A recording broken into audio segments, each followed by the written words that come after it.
বৈষম্য বিরোধী ছাত্র আন্দোলনে যারা শাহাদাত বরণ করেছেন তাদেরকে বীর শ্রেষ্ঠ ঘোষণা করতে হবে বলে দাবি করেছেন জাতীয় পার্টির কেন্দ্রীয় ভাইস চেয়ারম্যান মৌলা শওকত হোসেন বাবুল। মধুমতি নিউজকে দেওয়া সাক্ষাৎকারে তিনি আরো বলেন, আমরা বিশ্বাস করি নতুন অন্তর্বর্তীকালীন সরকার দেশকে আবার সঠিক পথে পরিচালনা করার জন্য প্রাথমিক কার্যক্রমগুলো সম্পন্ন করতে পারবেন।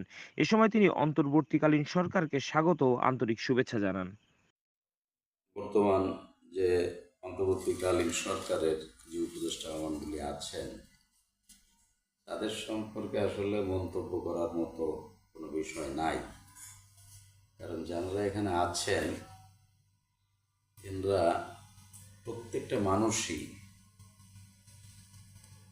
যথেষ্ট শিক্ষিত, সর্বোচ্চ শিক্ষিত, মার্জিত, ভদ্র, সভ্য।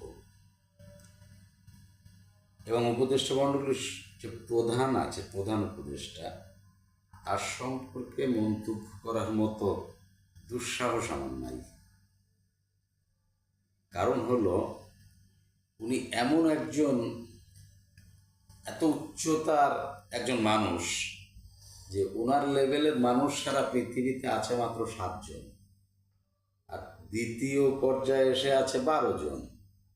বর্তমান বিশ্বের এই 800 কোটি মানুষের মধ্যে মাত্র 1 থেকে 7-এর মধ্যে যার অবস্থান বা 1 থেকে 12-র মধ্যে যার অবস্থান, তাকে নিয়ে মন্তব্য করার মতো দুঃসাহস আমার মতো একজন অতি নগণ্য মানুষের কোনো অবস্থায় থাকা উচিত নয়। দীর্ঘ 36 দিনের আন্দোলন। এই আন্দোলনটা আসলে বাংলাদেশের ইতিহাসে একটা মানে মিরাকেল। এদিকে একটু ব্যাকে যেতে হয় যে আমরা যারা রাজনীতি করি, রাজনীতিবিদ আছে, বিভিন্ন দল আছে বাংলাদেশে, আমরা 16 বছর ধরে চেষ্টা করছিলাম যে হাসিনা সরকারকে, স্বৈরাচারী হাসিনা সরকারকে হটানোর।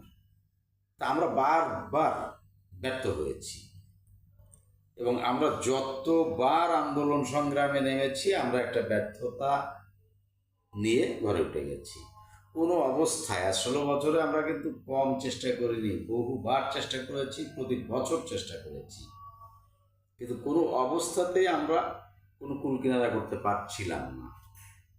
তো এক ধরনের হতাশা রাজনীতিবিদদের মধ্যে, এক ধরনের হতাশা কাজ করছিল যে আদৌ এদেরকে সরানো যাবে কিনা। এবং 41 সালের যে এজেন্ডা দিয়ে তারা বসেছিল, আমার মনে হয় যে ছাত্ররা যদি এভাবে এগিয়ে না আসতো এবং আজকের এই আন্দোলন সফল না হতো, তাহলে আমাদের বোধহয় সে 41 সাল পর্যন্ত বা 51 সাল, 61 সাল পর্যন্ত হয়তো অপেক্ষা করা লাগতো। আমাদের নেক্সট জেনারেশন হয়তো আসতে পারতো কি পারতো না তাও জানি না, অথবা দেশে রাজতান্ত্রিক শাসন ব্যবস্থা কায়েম হয়ে যেত বাকশালীয় পদ্ধতিতে। কিন্তু আমরা এই যে যে আন্দোলনটা, এই আন্দোলনে আমাদের কোনো রাজনৈতিক দলেরই তেমন কোনো কঠিন ভূমিকা নাই। যেটুকুন যা আছে, রাস্তায় গুলির সামনে বুক পেতে দিয়েছে হচ্ছে ছাত্ররা। আমাদের হয়তো কিঞ্চিত মেন্টাল সাপোর্ট থাকতে পারে, কিঞ্চিত সহযোগিতা থাকলে থাকতে পারে, কিন্তু এই যে কৃতিত্ব, এই আন্দোলনের যে টোটাল কৃতিত্ব, এই কৃতিত্বে কোনো রাজনৈতিক দলের উচিত না সেখানে ভাগ বসানো। কারণ সেখানে তাদের কোনো এমন কোনো ফুটস্টেপ নাই যে ফুটস্টেপের কারণে তারা এখানে বলতে পারে যে আমরা এর অংশীদার।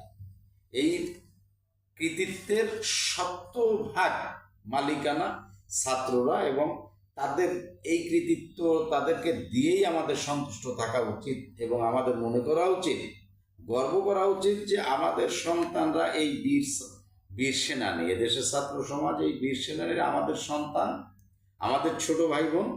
এরকম একটা চিন্তা ভাবনা আমাদের নিয়ে সন্তুষ্ট থাকা উচিত। কিন্তু কৃতিত্বে ভাগ বসাইতে যাওয়া এক ধরনের বোকামি হবে এবং এটা আমাদের মানসিক সংকীর্ণতার পরিচয় হবে। এটা ঠিক হবে না।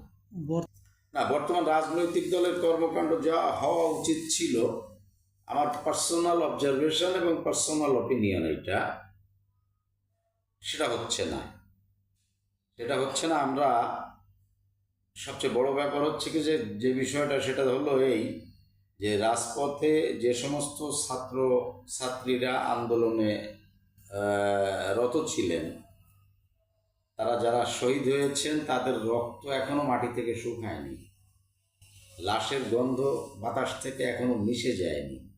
প্রকৃতপক্ষে কতজন শাহাদাত বরণ করেছেন, কতজন গুম হয়েছেন বা লাশ খুঁজে পাওয়া যাচ্ছে না, এর কোনো পরিসংখ্যান, সঠিক পরিসংখ্যান আমরা এখনো পাই নাই। আমরা যেটা যা পেয়েছি এগুলোটা শেষ নয়, এর বাইরেও অনেক কিছু থাকতে পারে আমার বিশ্বাস।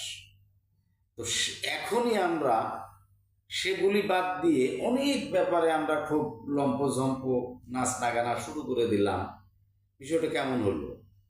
এই যারা আমাদের জন্য আজকের একটা নির্বাচনী পরিবেশ সৃষ্টি করা, একটা অন্তর্বর্তীকালীন সরকার গঠন, আগামী দিনে নতুন কেউ পুরানা কেউ সরকারে যাওয়া, এই সমগ্র বাংলাদেশের এই সমগ্র রাজনৈতিক প্রেক্ষাপট যারা চেঞ্জ করলো, যারা আজ 16 বছরের একটা স্বৈরাচারী সরকারের নির্যাতন নিপীড়ন থেকে আমাদেরকে মুক্তি দিল, তারা কোথায় কি মারা গেছে, কিভাবে মারা গেছে, তাদের পরিবারের কি অবস্থা, তাদের আত্মীয় স্বজনের কি অবস্থা, এগুলি বাদ দিয়ে আমরা অন্যান্য অনেক বিষয়ে চিন্তা ভাবনা করতেছি, যেটা তাদের সাথে বা তাদের আত্মার সাথে অবিচার করা হচ্ছে এবং এই আন্দোলনের যে গাম্ভীর্যতা সেটাকে নষ্ট করা হচ্ছে বলে আমার বিশ্বাস। এটা আমার ব্যক্তিগত ওপিনিয়ন।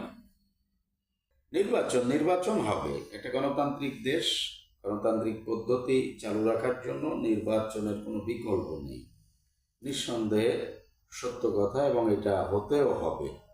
কিন্তু সে নির্বাচনটা কখন হতে হবে এটা অনেক প্রশ্নের ব্যাপার, কারণ নির্বাচনী পরিবেশ 16 বছরের যে সিস্টেম হচ্ছে পাহাড় জমে আছে, দুর্নীতি পাহাড় জমে আছে, অন্যায় অবিচারের পাহাড় জমে আছে, সেগুলিকে আপনি শেষ না করে, ক্লিয়ার না করে আপনি কিভাবে নির্বাচন করবেন?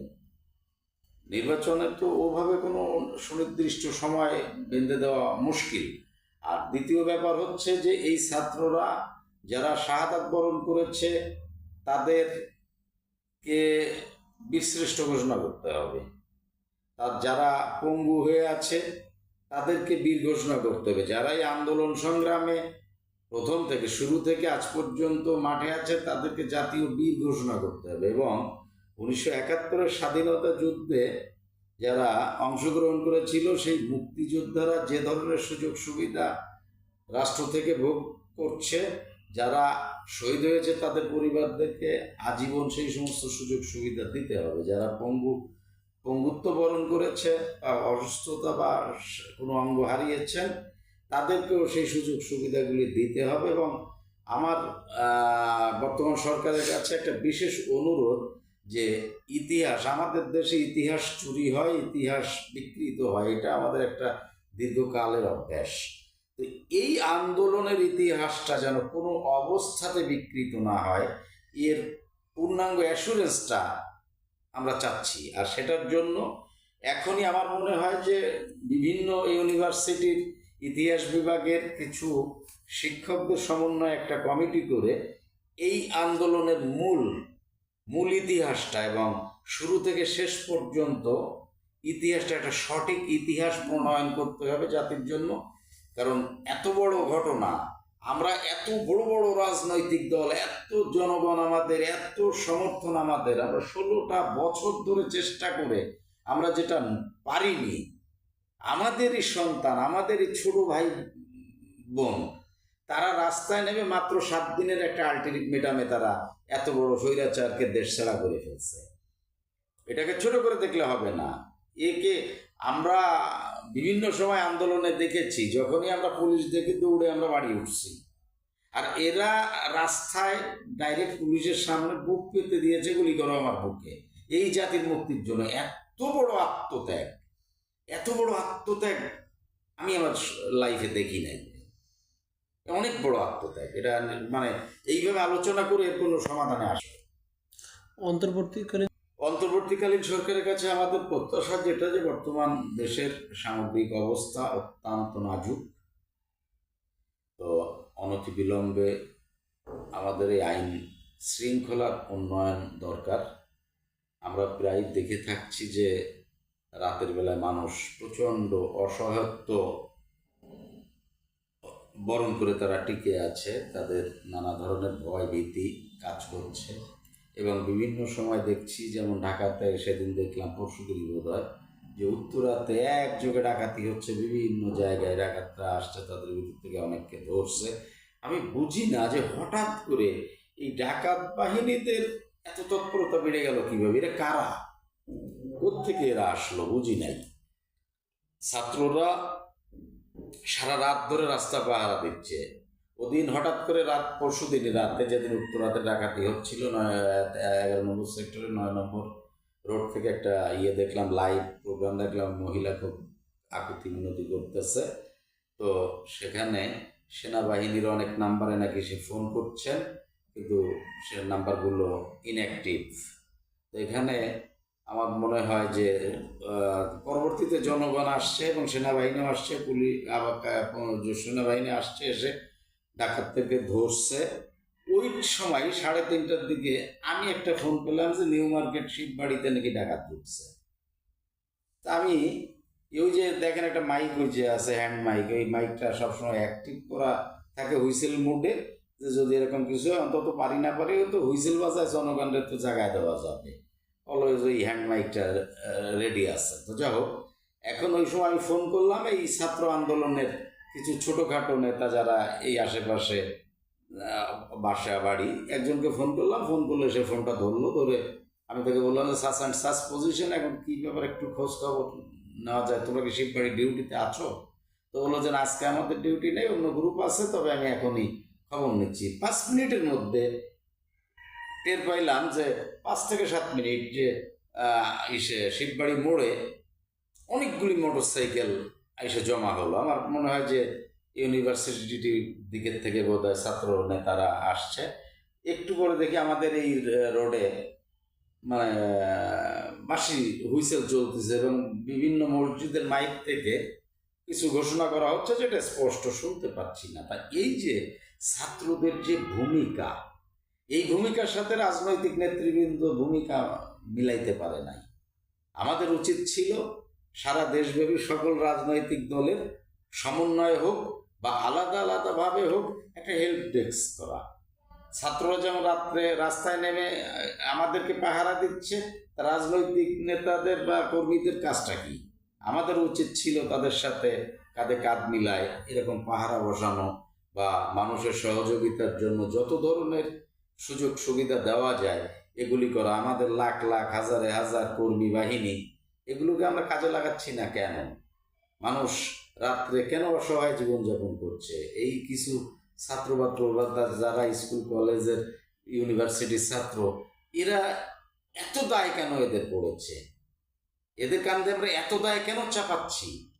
কারণ এরা যা করে দিয়েছে আমাদের, সেটা আমরা আগামী 16 বছর, ওই 16 বছর তো পারি না, আগামী 16 বছর পারতাম কিনা আমার সন্দেহ আছে। এরপরও আমরা রাতেও তাদেরকে ঘুমাইতে দেবো না, আমরা এসি ছেড়ে দিয়ে ঘুমাচ্ছি, আর তারা রাস্তায় আমাদেরকে পাহারা দিবে। আমাদের কর্মী দিয়ে, আমাদের যে জনগণের ভোট নিয়ে কালকে আমরা সরকার গঠন করব বলে আমরা আশাবাদী নর্তন কুদ্দন করছি, তাদের নিরাপত্তার জন্য আমরা কিছুই করতে পারছি না। এটা আমাদের রাজনীতিবিদদের প্রচণ্ড ধরনের একটা ব্যর্থতা। এবং এই ছাত্রদের কাছ থেকে, তাদের আন্দোলন থেকে, তাদের সাহস থেকে, তাদের কর্মকাণ্ড থেকে, তাদের মন মানসিকতা থেকে আমাদের অনেক কিছু শিক্ষা নেওয়ার আছে। তো নির্বাচন এটা হবে, কিন্তু নির্বাচনের সময় হোক, যখন সরকার মনে করবে, তো অন্তর্বর্তীকালীন সরকার মনে করবে যে নির্বাচন দেওয়ার পরিবেশ সৃষ্টি হয়েছে, তখন তারা নির্বাচন দিবেন। সে ব্যাপারে কালকে নির্বাচন দিতে হবে, 2 মাস পরে দিতে হবে, 1 মাস পরে দিতে হবে, এমন কোনো নাই, ধরাবান্ধা কোনো সময় আমি বলছি না। নির্বাচনী পরিবেশ সৃষ্টি হয়ে গেলে সরকার নির্বাচন দিয়ে দিবে, আমরা আসবো। তার আগে দরকার হচ্ছে দেশ সংস্কার হওয়া।